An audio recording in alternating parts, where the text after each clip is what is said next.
জনগণের বন্ধু পুলিশ, তাদের স্লোগান হচ্ছে এটা। শুধু তাই না, ৭১-এর প্রথম শহীদ ঢাকা শহরে এই পুলিশরাই হয়েছে। আমি তো এক্সপেক্ট করি এই মাঠ রক্ষা করার জন্য পুলিশকে সবার আগে আন্দোলনে নামার কথা, যে এখানে কোনো অবস্থায় পুলিশের থানা হতে পারে না, কারণ এই এলাকার জনগণের খেলার মাঠে কি যদি বন্ধু হয় তাহলে প্রথম দায়িত্ব তাদেরই ছিল। কিন্তু আমরা দেখতে পাই তার বিপরীত, যারা স্বাধীনতার জন্য জীবন দিয়েছিল তারা বন্ধুর পরিবর্তে বন্ধুর সম্পদ দখল করার প্রচেষ্টায় আছে। এবং রেজওয়ানা যে কথাটি বলেছে সেটি সবচেয়ে আগে আমাদের চিন্তা করতে হবে, যে সরকারের ভিতরে কিছু মানুষকে সরকারকে বিব্রত করতে চায় সরকারি আইন কানুন ব্যত্যয় ঘটিয়ে,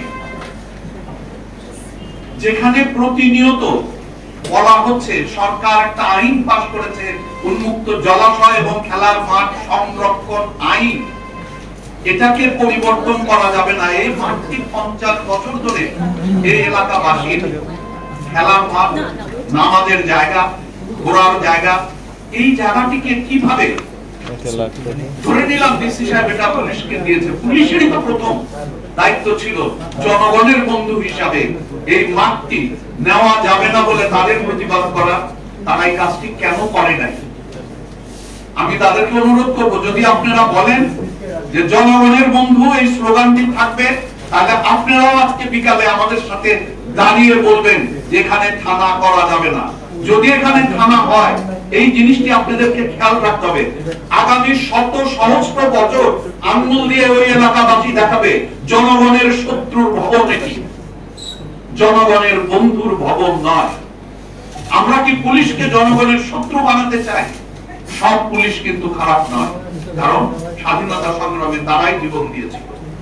কিন্তু অল্প কিছু মানুষ যারা জনগণকে হেয় প্রতিপন্ন করতে চায়, জনগণের স্বাধীনতাকে হেয় প্রতিপন্ন করতে চায়, তাদের হাত থেকে যদি আমরা মুক্তি পেতে চাই, তাহলে আইনের শাসন, জনগণের শাসন, জনগণের চাহিদা পূরণ করতে হবে। এখানে আমার আরেকটি আবেদন থাকবে, এই এলাকার এমপি, মাননীয় মেয়র, জনগণের প্রতিনিধি যারা, তাদের সবার আগে, আমরা না, তাদের সবার আগে তার এলাকার যাদের ভোটে তারা নির্বাচিত হন তাদের স্বার্থ দেখা তাদের সবার আগে। যদি মনে করেন যে এলাকাবাসী এটাতে ভুল করছে, তাহলে এলাকাবাসীকে বোঝানোর দায়িত্ব তাদের। কিন্তু কোনো কাজেই আমরা কিন্তু দেখতে পাচ্ছি না। একই সাথে আমাকে কষ্ট দেয় কথাটি এখানে অপ্রয়োজনীয়, তারপরে আমি বলতে বাধ্য হচ্ছি, ধানমন্ডি শেখ জামাল খেলার মাঠ, হাইকোর্ট থেকে রায় হয়েছে মাঠটি জনগণের জন্য উন্মুক্ত করে দিতে হবে। বুলডোজার চালানো হলো মাঠ উন্মুক্ত করার জন্য, মাঝপথে বুলডোজার বন্ধ। এখন এই মাঠটি একটি প্রতিষ্ঠান সিকিউরিটি গার্ড দিয়ে মাঠটি দখল করে আছে। ওই আমার পুলিশ ভাই, ওই জনগণের মাঠ আপনি উন্মুক্ত করেন না কেন? চোখের সামনে এত বড় মাঠ, হাইকোর্টের রায়কে বৃদ্ধাঙ্গুল দেখিয়ে যারা দখল করে আছে জনগণের স্বার্থে, কেন আপনারা সেই মাঠটি জনগণের কাছে দিচ্ছেন না? আমার মেয়রের কাছে আবেদন। এর আগে সাইদ খোকন ছিলেন, উনি প্রথমে আমাকে করজোর করে বললেন এই মাঠ ছাড়া বাকি যা কি আপনি আমার সাথে আলাপ করতে পারেন, পরিষ্কার এই কথাটি বলেছিলেন। বর্তমান মেয়রের কাছে আমরা অনুরোধ করেছি, উনি হা না কোনো উত্তর দেন নাই। ওই মাঠটিতে দেখবেন পাবলিক সিকিউরিটি দিয়ে মাঠটি তালা চাবিতে বন্ধ করা হচ্ছে, এই পুলিশ, এই এলাকার পুলিশের চোখের সামনে। কোথায় ওনাদের দায়িত্ববোধ?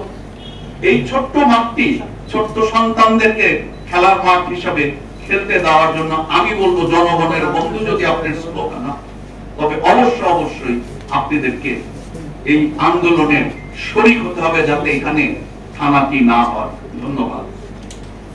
সংবাদ, ফিচার ও অনুষ্ঠানের জন্য ভিজিট করুন সংবাদ প্রকাশের ওয়েবসাইট এবং যুক্ত থাকুন ফেসবুক পেজ ও ইউটিউব চ্যানেলের সঙ্গে।